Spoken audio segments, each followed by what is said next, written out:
करना है वो क्वेश्चन नंबर 12 से स्टार्ट करना है। हमने क्वेश्चन नंबर 11 तक बहुत अच्छा से कर लिया था। और मैं आपको एक बात बता दूं, अगर अभी तक आपने क्लास स्टार्ट नहीं किया है तो जितना जल्द हो सके आप क्लास स्टार्ट कर लो, क्योंकि लेट करने से क्या फ़ायदा होगा? कोई फ़ायदा नहीं होगा लेट करने से। आप जितना जल्दी क्लास स्टार्ट करेंगे, आप एक बात सोचो कि अगर लॉकडाउन खुलता है और लॉकडाउन के बाद आपके स्कूल, आपके कोचिंग स्टार्ट हो जाते हैं, तो यहाँ पर सोचने की बात है कि टाइम कितना कम होगा और सिलेबस कितना बड़ा है। मतलब आपका सिलेबस पूरा होने वाला नहीं है। तो अगर आप अभी से क्लास करेंगे, ऑनलाइन ही क्लास कर लेंगे, यूट्यूब पर क्लास कर लेंगे, तो आपके लिए कितना ज़्यादा बेहतर होगा। तो जितना जल्दी हो सके आप क्लास स्टार्ट करें। और सोचो, अगर आपका सिलेबस क्लियर नहीं होगा तो आप क्या करेंगे? टीचर को ब्लेम कर दोगे कि नहीं, उन्होंने सिलेबस क्लियर नहीं कराया। अच्छा, कोई भी टीचर क्या कर लेगा? आप सोचो, इतना कम समय में कोई टीचर क्या कर सकता है। तो मैं आपको एक सजेशन देना चाहता हूँ कि प्लीज़ आप क्लास को स्टार्ट करो, ज्वाइन करो। अगर आपको वीडियो प्रॉब्लम हो रहे हैं, अभी 5.1 स्टार्ट किया हो, ये 2-4 वीडियो में ख़त्म हो जाएंगे। 5 पॉइंट पूरी तरह से जो आपका अर्थमेटिक प्रोग्रेशन लेसन है पूरी तरह से ये ख़त्म हो जाएगा। तो आप अगर क्लास स्टार्ट करते हो तो आपके लिए बहुत ज़्यादा बेहतर है। फिर मैं अगला चैप्टर मैं आपसे पूछ कर ही स्टार्ट करूँगा, ऐसा नहीं मैं खुद से स्टार्ट कर दूँगा। अगला लेसन स्टार्ट करने से पहले मैं आपसे ज़रूर आपके कमेंट्स में पढ़ूँगा कि आप कौन सा लेसन स्टार्ट करने के लिए बोल रहे हो। तो आप स्टार्ट करें क्लास, और जहाँ पे प्रॉब्लम होता है आप मुझे ये कमेंट्स बॉक्स में लिखें, या तो फिर आप मुझे व्हाट्सअप मैसेज कर सकते हैं या फिर मैसेज कर सकते हैं। ठीक है, चलिए ठीक है। क्वेश्चन नंबर 12 करना है। हमने 11 तक पार्ट 3 में कर लिया था। जो आपका पार्ट 3 जो वीडियो था, हमने क्वेश्चन नंबर 11 तक कर लिया था। तो क्वेश्चन नंबर 12 क्या बोल रहा है? सबसे पहले एक बार मैं आपको पढ़कर बता दूं। बोल रहा है कि दो समांतर श्रेणियों का सारों अंतर समान है। यदि उनके 100वें पदों का अंतर 100 तो उनके 1000वें पदों का अंतर क्या होगा? ध्यान से देखना, क्वेश्चन अच्छा है। ऐसे सॉल्व करो। कैसे? क्वेश्चन नंबर 12, माना कि पहली समांतर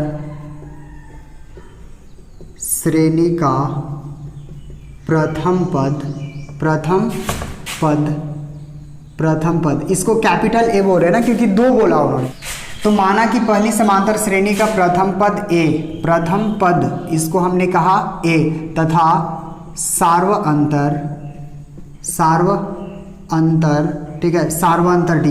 अच्छा, सार्व अंतर को इक्वल मानेंगे क्योंकि 2 समांतर श्रेणियों का क्या है? सार्व अंतर समान है ना, 2 समांतर श्रेणियों का सार्व अंतर समान है। ठीक है, तो माना कि पहली समांतर श्रेणी का पहला पद ए तथा सार्व अंतर क्या बुलाया है? डी। और ठीक है, दूसरी समांतर श्रेणी का प्रथम पद, ठीक है, प्रथम पद इसको ए तथा सार्व अंतर इसको भी डी बोल रहे हैं। उन्होंने कहा है कि 2 समांतर श्रेणियों का सार्व अंतर समान है। ओके, यहाँ तक समझ आ रहा है। फिर उन्होंने कहा है कि यदि इसके 100वें पदों का अंतर 100 है तो पूछा है कि 1000वें पदों का अंतर क्या होगा? ध्यान से देखना। तो अब मैं आ रहा हूं इनके, ठीक है, 100वें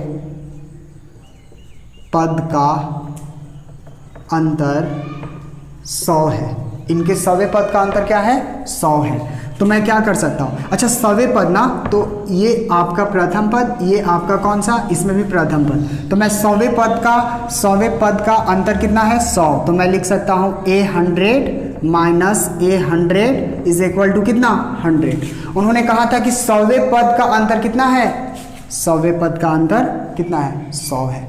100वें पद को कैसे लिख सकते हो? एक बात बताओ। 100वें पद को लिख सकते हो A प्लस 99D, लिख सकते हो ना। 100वें पद को तो ऐसे लिखा जाता है ना। अगर आपसे A15 लिखवा रहे थे तो कैसे लिख रहे थे? A प्लस कितना? 14D। तो 100वें पद को क्या लिख सकता हूँ? A plus 99D। अच्छा, माइनस, और इसमें मैं लिख सकता हूँ A प्लस यहाँ पर भी 99D और बराबर कितना? 100। अब सुनो, अब क्या होगा, इसको खोल रहे हैं तो a प्लस कितना 99d, और यहाँ पे प्लस यहाँ पर माइनस, माइनस प्लस क्या हो जाएगा माइनस, यहाँ पर प्लस यहाँ पर माइनस, तो यहाँ पर भी minus 99d is equal to कितना 100। तो क्या होगा, ये इससे कट जाएगा, तो यहाँ पर हमें क्या आ गया a माइनस, ठीक है, capital A minus small a is equal to कितना 100।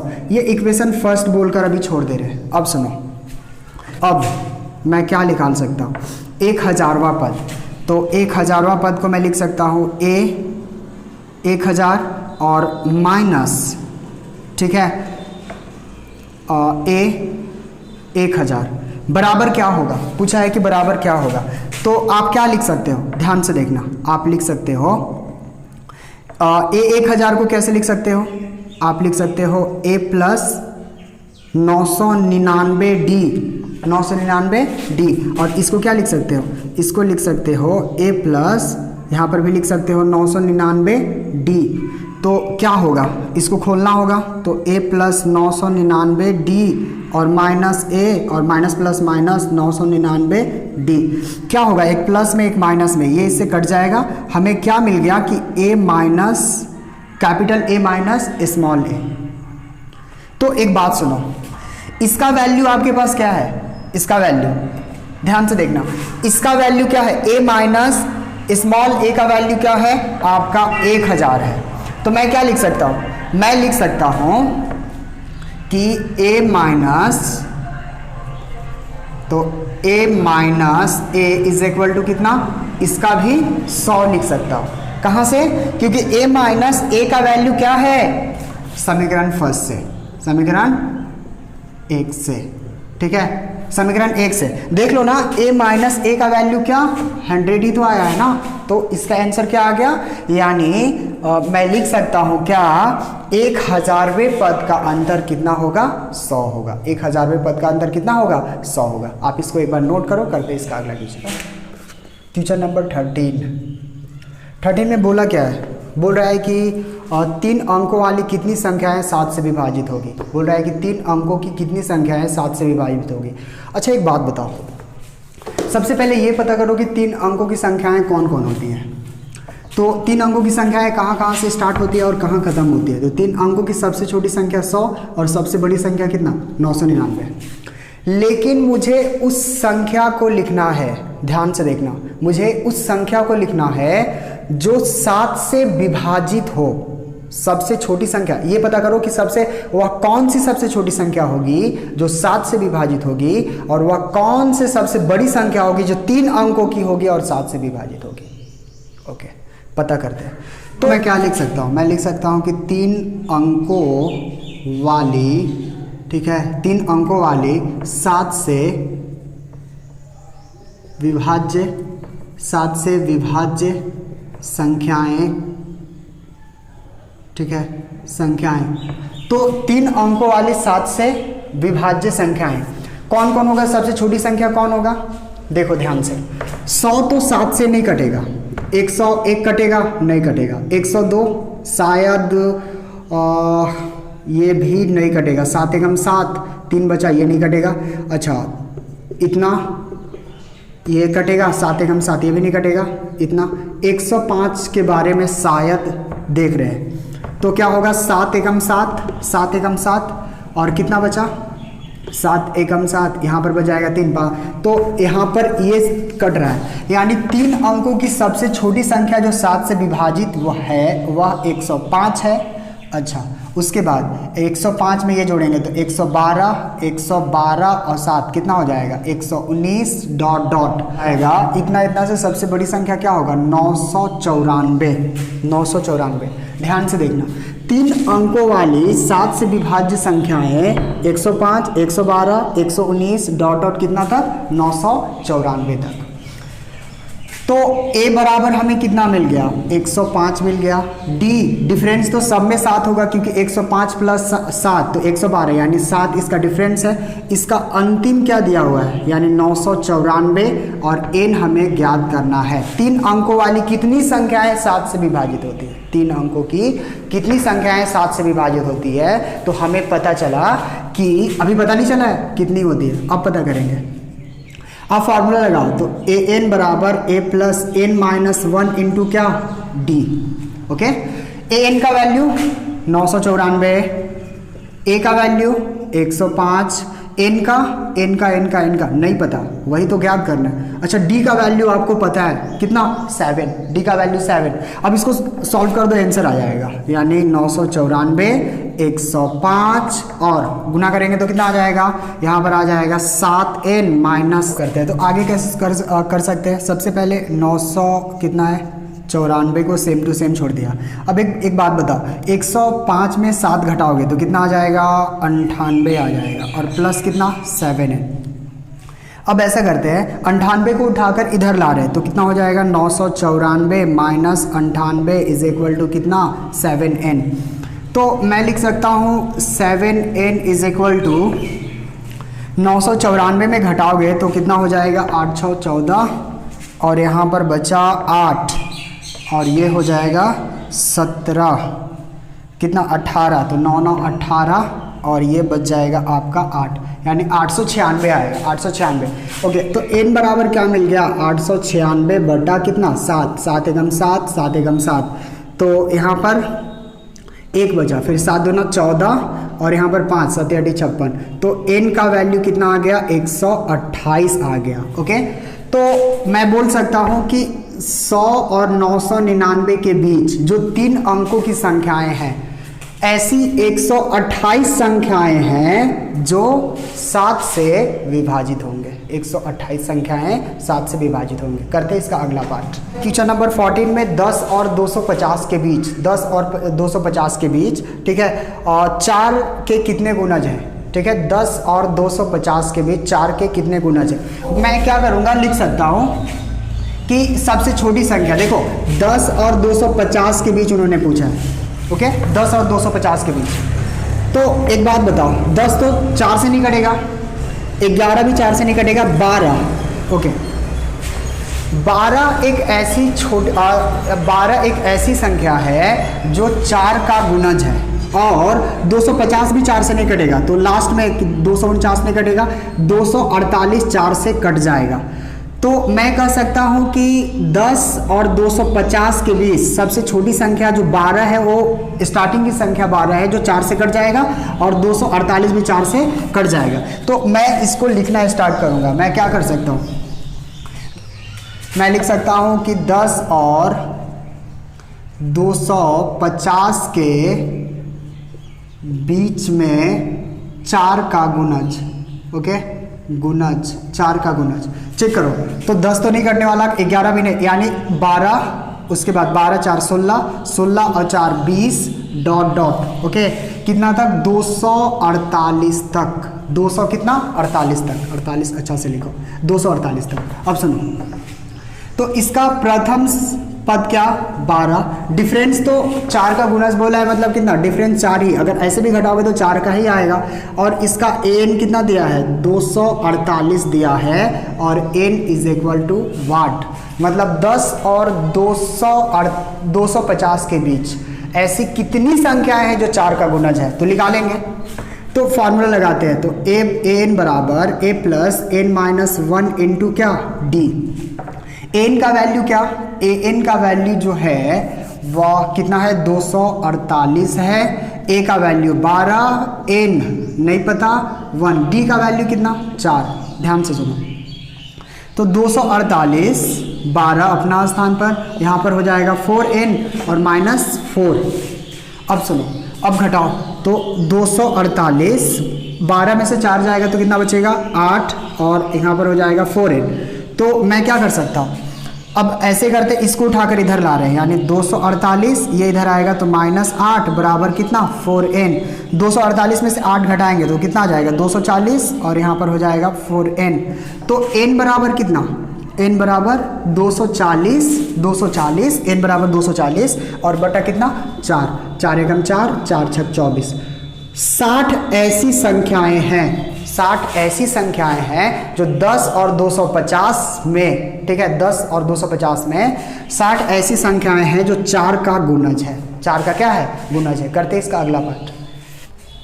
ओके, क्वेश्चन नंबर 15 में बोल रहा है कि n के किस मान के लिए दोनों समांतर श्रेणियाँ, ठीक है, 63, 65, 67 और 3, 10, 17 के, ठीक है, nवें पद बराबर होंगे।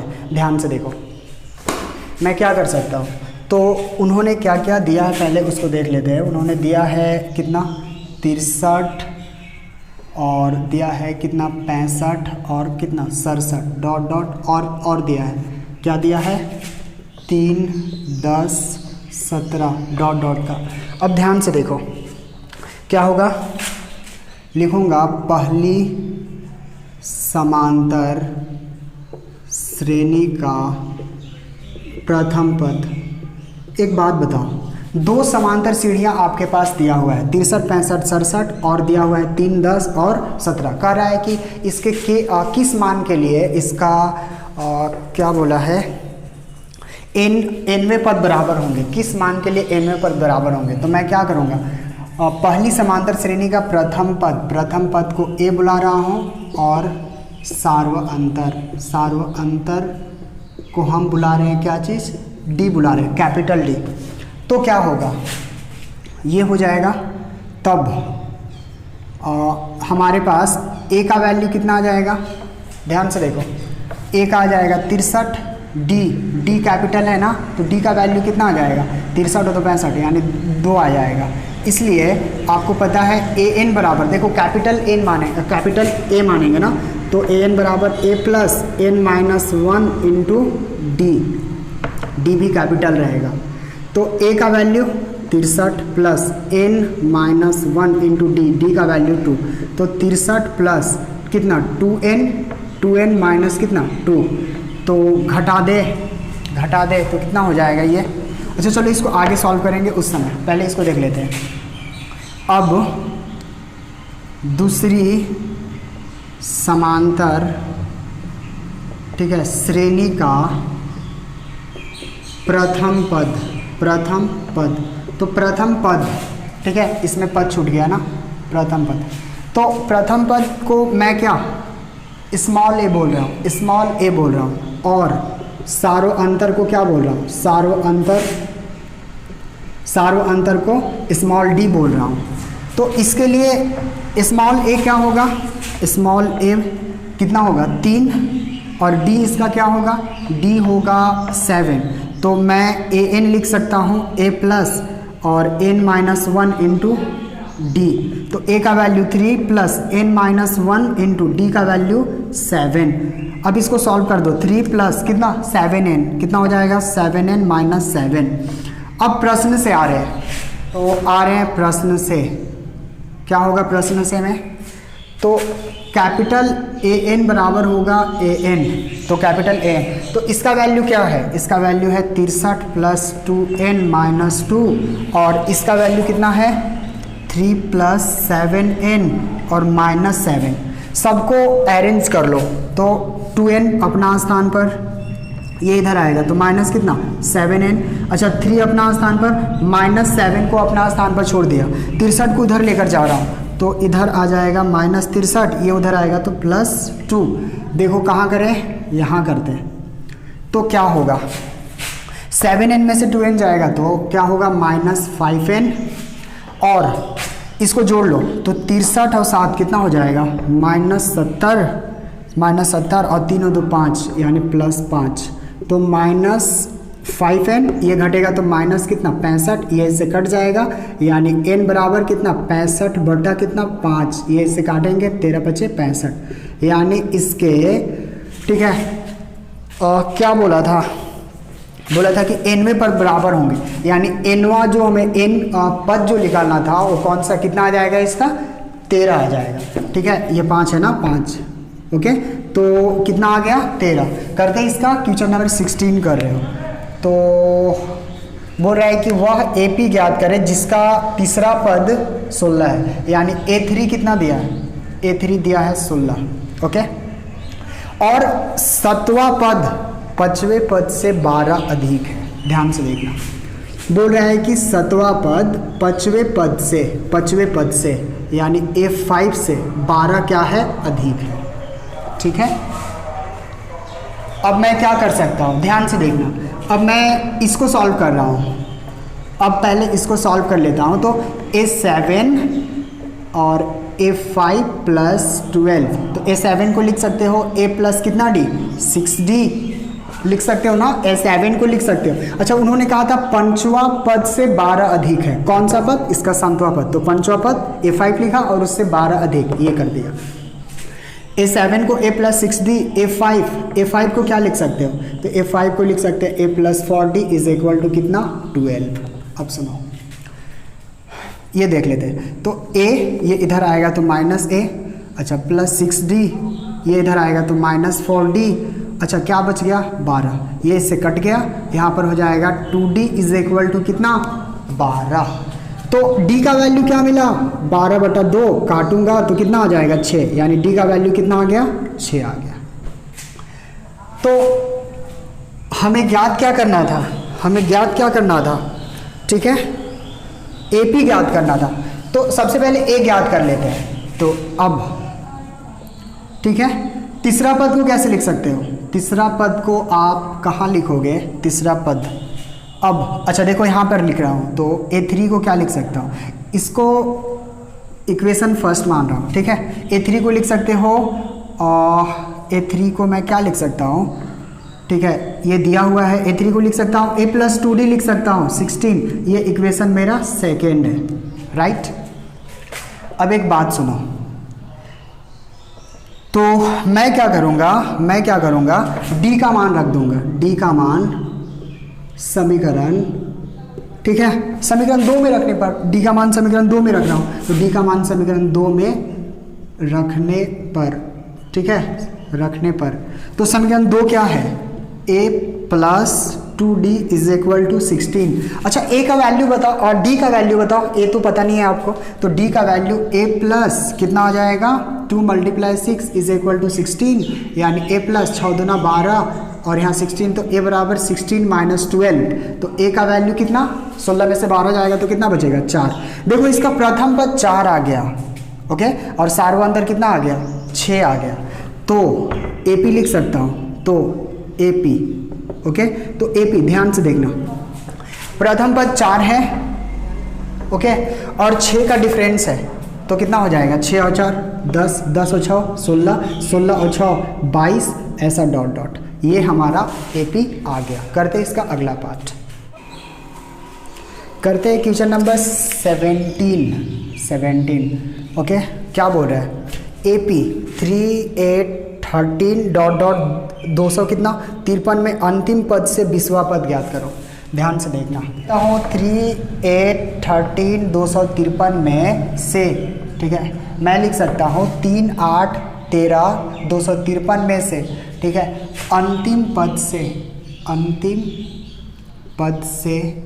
20वां पद, ठीक है, 20वां पद क्या होगा, अंतिम पद से 20वां पद, तो इसे पलट कर लिखते हैं, इसे पलट कर लिखेंगे एकदम बहुत आराम से इसको सॉल्व कर सकते हो, इसे पलट कर बस लिख दो, कैसे, अंतिम पद से 20वां पद, तो आप ऐसे करो, आप क्या लिख सकते हो, बराबर लिख सकते हो 253 को इधर लेकर आओ, तो 253 डॉट डॉट क्या हो जाएगा 13, उसके बाद इसको यहाँ पर लिख देंगे 8, उसके बाद कितना 3, तो इसका प्रथम पद, देखो मैंने ऐसे क्यों चेंज किया, क्योंकि अंतिम पद से 20वां पद पूछ रहा था, इसलिए मैंने इसको क्या किया, चेंज किया।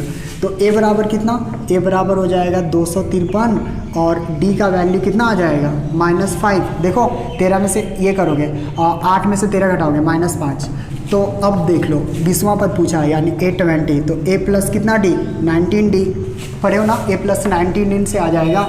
तो A का वैल्यू क्या, A का वैल्यू 253 प्लस 19 मल्टीप्लाई, ये 5 हो जाएगा, 253 अपना स्थान पर, और ये हो जाएगा 19 बचे 95, 19 बचे कितना 95, घटाओ, तो यहाँ से हासिल लेंगे 13, ठीक है, 8 5 13, यहाँ पर हो जाएगा 4, तो यहाँ पर 4, तो 14, 9 5 14 1, यानी इसका आ जाएगा 20वां पद कितना आ जाएगा, ठीक है। इस AP का 253 में से अंतिम पद से 20वां पद कितना आएगा 198, ओके, 198 आएगा। करते हैं इसका क्वेश्चन नंबर 18। क्वेश्चन नंबर 18 में देखो क्या बोल रहे हैं, बोल रहा है कि एपी के चौथे और 8वें पदों का योग 24 है, चौथे और 8वें पदों का योग 24 है तथा छठे और 10वें पदों का योग 44 है। तो एपी के प्रथम 3 पद लिखिए। ध्यान से देख लो, उन्होंने कहा है कि एपी के चौथे यानी A4 और 8वें प्लस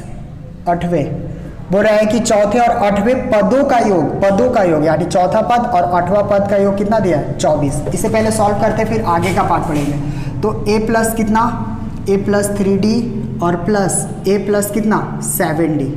अरे A4 को तो यही लिखोगे ना, a प्लस 3d का मतलब A4 होगा, और A8 को क्या लिख सकते हैं, a प्लस 7d लिखेंगे और इज इक्वल टू 24। अब इसे सॉल्व करो तो क्या हो जाएगा, a और a 2a प्लस यहाँ पर हो जाएगा 10d इज इक्वल टू 24। इसको इक्वेशन फर्स्ट बुलाओ। फिर आगे क्या बोल रहा है, आगे पढ़ो। फिर बोल रहा है कि छठे और 10वें पदों का योग 44 है। छठा पद कैसे लिख सकता हूँ, A6 plus A10 is equal to कितना 44। तो A6 को क्या लिख सकते हो, a प्लस 5d, और A10 को क्या लिखोगे, a plus 9d is equal to 44। Okay, a और a हो जाएगा यहाँ पर 2a प्लस 9 5 14d बराबर कितना 44। इक्वेशन इसको क्या बुलाया, सेकेंड बुलाया। अब एक बात सुनो, ऐसा करते हैं कि लिखते हैं समीकरण 1 में से समीकरण 2 को घटाने पर ओके, इसको आगे सॉल्व करते हैं। तो हमारा समीकरण फर्स्ट कौन है, 2a plus 10d is equal to 24, और समीकरण सेकेंड क्या है, 2a plus 14d is equal to 44। इसका चिन्ह बदल लो, माइनस ये हो जाएगा, ये इससे कट जाएगा, यहाँ पर हो जाएगा माइनस 4d और ये आपका हो जाएगा 0, और यहाँ पर हो जाएगा -2, ये इससे कट जाएगा, d का वैल्यू आ जाएगा 20/4 यानी आ जाएगा यहाँ पर, और ये तो माइनस नहीं होगा ना, 5 आ जाएगा, राइट। d का वैल्यू कितना आ गया 5। अब देखो क्या करूँगा, ध्यान से देखना, d का मान रखता हूँ, d का मान समीकरण किस में रख दूँ, 1 में रखने पर, तो समीकरण 1 में रखने पर क्या है, 2a plus 10d is equal to 24, 2a plus 10 multiply d का वैल्यू क्या, d का वैल्यू 5 इज इक्वल टू 24। तो 2a प्लस कितना हो जाएगा 50 बराबर कितना 24। तो 2a बराबर कितना, यहाँ पर 24 माइनस ये उधर जाएगा, 50 को उधर लेकर जाएंगे तो क्या होगा माइनस में 50, यानी ये घटेगा तो कितना हो जाएगा 6, और यहाँ पर -2, तो a बराबर कितना आ गया -26/2, काटेंगे तो कितना आ जाएगा -13। अच्छा, इसका प्रथम पद 13 और सार्वधातुक 5, तो बोला है प्रथम 3 पद लिखो, तो मैं लिख सकता हूँ प्रथम 3 पद। तो प्रथम 3 पद, तो पहला पद तो -13, उसके बाद दूसरा क्या होगा, प्लस में, इसका कॉमन डिफरेंस क्या में आया है, प्लस में आया है, तो क्या हो जाएगा -8 और यहाँ पर हो जाएगा -3। ये आंसर हो गया। इसको उतारिए, करते हैं इसका अगला पार्ट। क्वेश्चन नंबर 19 क्या बोला है, 19 में बोल रहा है कि सुब्बा राव ने 1995 में, सुब्बा राव नाम का कोई आदमी है, और 1995 में 5,000 रुपये के मासिक वेतन पर कार्य प्रारंभ किया। सुब्बा राव एक फैक्ट्री ज्वाइन करता है और फैक्ट्री में उसे स्टार्टिंग में 5,000 रुपये मिलते हैं, ठीक है। अच्छा, और प्रत्येक वर्ष 200 रुपये की वेतन वृद्धि प्राप्त की, तो किस वर्ष में उसका वेतन 7,000 हो जाएगा। देखो प्रथम वर्ष उसे कितना मिला 5,000। अच्छा, प्रत्येक वर्ष 200 रुपये की वृद्धि हुई है, तो 5,000 स्टार्टिंग में था, फिर दूसरा साल कितना मिला होगा 5200, फिर तीसरा साल कितना मिला होगा, फिर तीसरा साल मिला होगा इसको 5400 रुपये, राइट। 5,000 मिला, फिर 5200, फिर 5400, ऐसा डॉट डॉट उसको कितना चाहिए 7,000 रुपये चाहिए। और ये पूछ रहा है कि किस वर्ष, ठीक है, 1995 में उन्होंने, ठीक है, फैक्ट्री को ज्वाइन किया, तो किस वर्ष में उनका जो वेतन है वो कितना आ जाएगा कितना 7,000। तो ध्यान से देखना, a बराबर कितना 5,000। अच्छा, d बराबर 200 रुपये बढ़ रहा है, an इसका कितना 7,000, अच्छा, तो 7,000 हो गया। अब ध्यान से देखो, मैं n निकाल लूँगा, यानी वर्षों की संख्या को आप n बोल रहे हो ना, तो ए एन बराबर a plus n minus 1 into D. तो ए एन का वैल्यू 7,000, ए का value 5,000 plus n minus 1 into D का वैल्यू 200। अब इसको सॉल्व करते हैं। 7,000, 5,000 अपना स्थान पर रखो, ओके। इसको सॉल्व कर दो तो कितना हो जाएगा, 200n माइनस 200, ओके। अब देखिए मैं क्या करने वाला हूँ, 7,000 को सेम टू सेम छोड़ दिया, 5,000 को उठाकर इधर लाऊंगा और 200 को इधर लाऊंगा, तो ये प्लस में हो जाएगा, और यहाँ पर 200n जैसे है वैसा ही छोड़ दिया। अब एक बात बताओ, 5,000 और 7,000 में से 5,000 जाएगा, 7,000 में से 5,000 जाएगा तो कितना बचेगा, 2,000, 2,000 और 200 कितना, 2,200 बराबर यहाँ कितना, 200n। तो n बराबर कितना हो जाएगा, 2,200 बटा कितना, 200, ये इससे कट जाएगा, यानी 11 साल बाद, 11 साल बाद। तो अब एक बात बताओ, 1995 में उन्हें कितना मिला है, 1995 में 5,000 रुपये मिला है। उसका 11 साल बाद, तो उसका 11 साल बाद मतलब कितना, तो ऐसे सोचो, चूँकि 1995 में उनका वेतन, ठीक है, 1995 में उनका वेतन कितना है, 5,000 रुपये था, ओके, 5,000 रुपये था। 11 साल बाद, 11 वर्ष बाद लिखो, 11 वर्ष बाद अर्थात 11 वर्ष बाद अर्थात 195 प्लस 11 जोड़ेंगे तो कितना, 2006 में होंगे, ठीक है, 7,000 रुपये हो जाएंगे। एक लास्ट में एक बात सुनो, सिर्फ एक क्वेश्चन आप लोग को बनाने के लिए छोड़ रहा हूँ, अगर वो क्वेश्चन नहीं बने आप लोग से तो मुझे कमेंट्स करना, मैं उसका भी वीडियो बनाकर आपको दे दूँगा।